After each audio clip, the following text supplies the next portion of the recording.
Hey, bonjour, Anine. Welcome to the monthly update for the KBIC. Sitting beside me today is Bill Jondreau, our chief judge. Also sits on the fire department. Um, Known by a few nicknames here. But at this time, we want Bill to tell a story that happened on February 8th, 2023. And we had heard it on the TV6 News, and it didn't give credence to any of the people that helped with this incident that happened on February 8th, the tribal police, the Baraga police, our fire department, and a very important tribal member helped save the lives of a couple of fishermen. So at this time, I wasn't there, but Bill Jondreau was there with the fire department. I'd like him to tell what happened that day. Bill? So what happened was our pagers went off. The emergency services was paged to two men possibly going through the ice in Keweenaw Bay. So emergency services responded, police, fire, ambulance. And what ended up happening was one of our local commercial fishermen, everybody knows him as JD or the General, Mr. Denemy, was coming in from the bay after setting one of his commercial fishing nets. He was contacted by the police departments, Officer Shire, Officer Smith of the Tribal Police Department, Chief Smith of the Baraga Village Police Department. The three police officers jumped in the boat with JD and proceeded out to the location where the two gentlemen had gone through the ice. So JD navigated through the ice, having to go up onto the ice and break through. The police officers were rocking the boat back and forth to get out to the two gentlemen.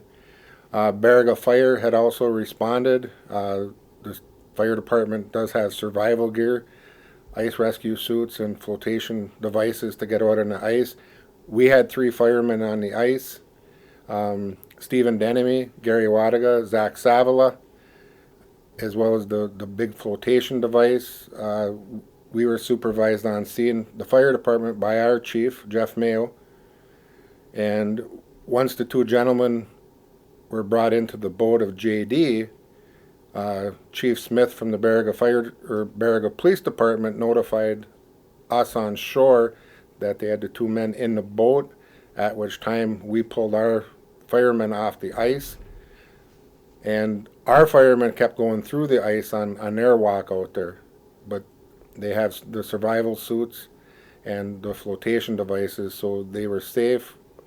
Once the two men were in the boat, JD proceeded back to shore, where he was met at the shore by various emergency services personnel.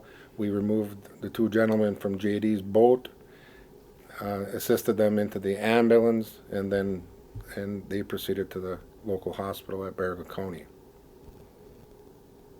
Okay, thank you, Bill. And that's what happened on February 8th, 2023, the rescue of two fishermen. Miigwech, Bill. Have a good day. Yeah, thank you. And at this time, then, our council and our community would like to thank J.D. Denemy, officers Derwin Chaudier, Mark Smith, Officer Mark Smith, and Irving Smith from the Baraga Police Department, also the Baraga Fire Department, for all the work that they did to save these couple of fishermen. Our community is very grateful, very proud of what you guys did. No fear, went out there, did what you had to do. And well, lastly, we would really like to thank our tribal member, one of our master Jedi fishermen, J.D. Denemy, for his boat, for bringing them out there. How fortunate were they at the time that they had someone with such knowledge of the lake, such as JD, to guide them out there through that ice, break that ice to get to those fishermen, and for our officers to pull the fishermen to safety. So miigwech to our fishermen, to our tribal police, to the fire department, for everything you guys did that day to save these two fishermen. The next thing I'd like to talk about, as everybody's well aware, is that our bill was presented. So officially, they're known in the Senate as S-195 and HR 650, and that is our land claims bill. So we get a lot of questions on, well, what's going on? And what I'd like to tell tribal members is you can look at the progress of the bill or where it's going and how it's going by going to congress.gov. You would go to congress.gov type in the search, you would type in either S95, put 2023, or you'll get a whole bunch of bills that don't pertain to our bill, or you can go HR 650. And what's going on right now is it went to the Senate Committee on Indian Affairs, and then in the House, because you have companion bills that are going together, it went to the Natural Resource Committee, which was then referred to the Subcommittee on Indian and Insular Affairs. So you can watch the progress of what is going on by just going on to the website congress.gov, and it'll give you the text, it'll give you a summary, it'll give you actions that are going on with the bill. Currently, right now, it's there, and it'll we're not quite sure when it's going to be put on the docket, but what's interesting about it is when it gets on the docket, you can actually watch it online. You can, if it, once it goes through committee and then it goes to Congress and the Senate, you could actually watch it if it goes onto the floor and watch it being played out there. Very good resource for anybody who's interested in our KBIC land claims bill.